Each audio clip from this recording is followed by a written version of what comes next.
Hey guys, कैसे हैं आप लोग। होप आप सब लोग सही होंगे। आज की वीडियो में मैं एक्सप्लेन करने वाला हूँ captain America the winter soldier movie. Video start करते हैं।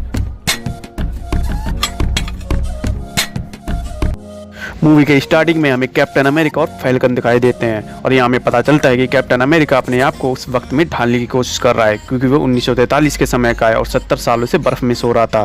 तभी वहाँ ब्लैक विडो आ जाती है और वो उसे बताती है कि शील्ड के लोगों को एक शिप पर बंदी बना लिया गया है और हमें उन्हें आज़ाद कराना है। तभी कैप्टन अमेरिका उस शिप पर पहुँच जाता है और वहाँ जितने भी लोग होते हैं उन्हें मारने लगता है। तभी वहाँ ब्लैक विडो भी आ जाती है और वो सब मिलकर बंदी बने शील्ड के लोगों को आज़ाद कराने लगते हैं। तभी वहाँ कैप्टन अमेरिका का सामना उन लोगों के लीडर से होता है और यहाँ हमें उनके बीच एक बेहतरीन फाइट देखने को मिलती है। पर कैप्टन अमेरिका तो कैप्टन अमेरिका है और वो उस आदमी को ढेर कर देता है। और तभी कैप्टन को पता चलता है कि निक फ्यूरी जो कि शील्ड को संभालता है, उसने ब्लैक विडो को एक और ऑपरेशन दे रखा था जिसके बारे में कैप्टन को नहीं पता था।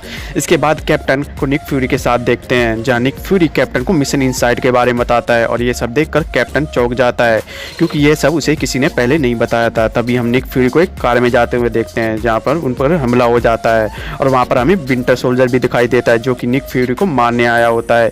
पर निक फ्यूरी वहाँ से भाग जाता है और पहुँच जाता है कैप्टन अमेरिका के घर पे। और जैसे ही निक फ्यूरी कैप्टन को कुछ बताने वाला होता है, उससे पहले विंटर सोल्जर निक फ्यूरी को गोली मार देता है और निक फ्यूरी घायल हो जाता है।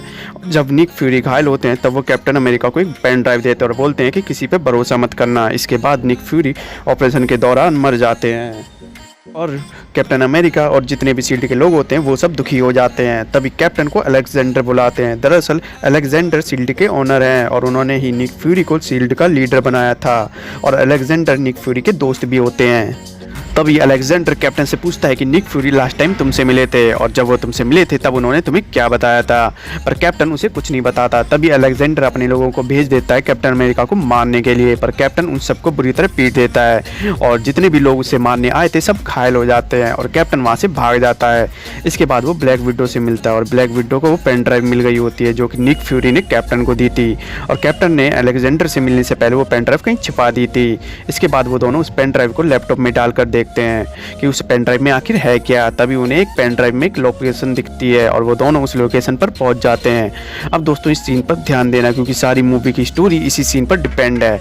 दोस्तों आपको हाइड्रा तो याद होगा, जिसे कि कैप्टन अमेरिका ने ख़त्म कर दिया था, पर हाइड्रा ख़त्म नहीं हुआ था। दरअसल हाइड्रा शील्ड के नीचे काम कर रहा था, पर किसी को भी हाइड्रा के बारे में नहीं पता था और ये सब उन्हें डॉक्टर जाला बता रहे होते हैं, जो कि हमेशा रेड स्कल के साथ रहता था और उसने ही वो कंप्यूटर बनाया था। और जो अलेक्जेंडर है वो भी हाइड्रा के लिए काम करता है और उसी ने निक फ्यूरी को मरवाया होता है, क्योंकि निक फ्यूरी को उनके ऊपर शक हो जाता है और उन्हें पता चल जाता है कि शील्ड में कुछ तो गलत चल रहा है और हाइड्रा ने शील्ड में एक चिप लगा रखी है जिसकी मदद से हाइड्रा कभी भी शील्ड पे अपना कंट्रोल पा सकता है।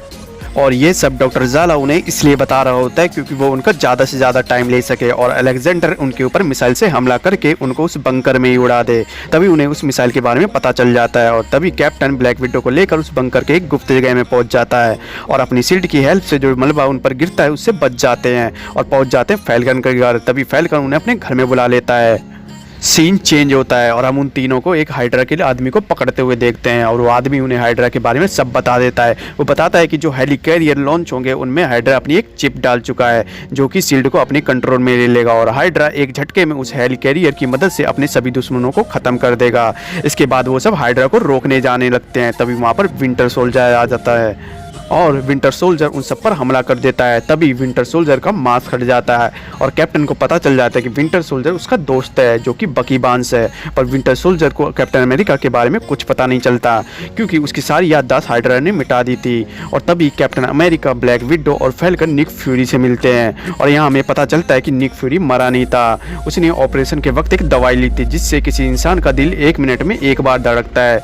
तभी वो सब प्लान बनाते हैं कि जब हेली कैरियर उड़ान भरेगा तब कैप्टन अमेरिका उस हेली कैरियर से हाइड्रा की चिप निकाल देगा, जिससे हाइड्रा का शील्ड पर कंट्रोल नहीं रहेगा। तभी वो सब निकल पड़ते हैं मिशन पर। तभी हम अलेक्जेंडर को सिक्योरिटी मेंबर के साथ देखते हैं। तभी कैप्टन अमेरिका वहाँ आ जाते हैं और माइक की मदद से सबको बताते हैं कि शील्ड में बहुत से हाइड्रा के लोग भी हैं और अलेक्जेंडर भी हाइड्रा का एक मेंबर है। इसके बाद अलेक्जेंडर वो हेली कैरियर लॉन्च करने को कहता है, पर उसे ऐसा करने से ब्लैक विडो रोकने लगती है, जो कि चेहरा बदल कर उन सिक्योरिटी मेंबर के साथ आई थी। पर हेली कैरियर लॉन्च हो जाता है और कैप्टन अमेरिका अमेरिका उन हेली कैरियर से चिप निकालने लगता है, पर वहाँ पर विंटर सोल्जर भी आ जाता है और कैप्टन अमेरिका के साथ लड़ने लगता है। और दूसरी तरफ निक फ्यूरी भी वहाँ आ जाते हैं और वो अलेक्जेंडर को मार देते हैं। तभी हम देखते हैं कि कैप्टन अमेरिका ने वो चिप उस हेली कैरियर से निकाल दी है और विंटर सोल्जर को याद दिलाने लगते हैं कि वो उसका दोस्त है। अरे विंटर सोल्जर उस पर हमला करता रहता है और साथ में हम ये भी देखते हैं कि जिस हेली कैरियर पे वो हैं वो एक दूसरे को खत्म कर रहे हैं। और तभी विंटर सोल्जर और कैप्टन अमेरिका उस पानी में गिर जाते हैं। तभी हम देखते हैं कि कैप्टन अमेरिका बेहोश हैं और विंटर सोल्जर उसे पानी से बाहर निकाल रहा होता है। इसका मतलब ये होता है कि विंटर सोल्जर को सब याद आ गया है। इसके बाद हमें कैप्टन अमेरिका, फैल्कन और निक फ्यूरी दिखते हैं और निक फ्यूरी अपनी कवर पर खड़े होते हैं। दरअसल निक फ्यूरी दुनिया के लिए मर चुके हैं। तभी निक फ्यूरी कैप्टन को बताता है कि हमने हाइड्रा को पूरी तरह खत्म नहीं किया है और मैं इस दुनिया में जितने भी हाइड्रा के ठिकाने हैं सबको एक एक करके खत्म कर दूंगा। तभी वो वहाँ से चले जाते हैं। तभी वहाँ ब्लैक विडो आती है और वो उसे एक फाइल देती है जिसमें बकी बार्न्स यानी कि विंटर सोल्जर की डिटेल होती है। तभी कैप्टन अमेरिका कहता है कि वो विंटर सोल्जर को एक न एक दिन ढूंढ लेगा और मूवी खत्म हो जाती है।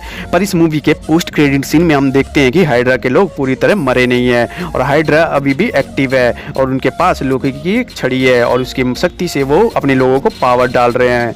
तभी लास्ट क्रेडिट सीन में हम विंटर सोल्जर को देखते हैं जो कि अपनी फोटो देख रहे होते हैं और उसे पता चलता है कि किसी ज़माने में वो और कैप्टन अमेरिका दोस्त थे। दोस्तों इस मूवी का बजट था $170 मिलियन और इस मूवी ने कमाए थे $714 मिलियन।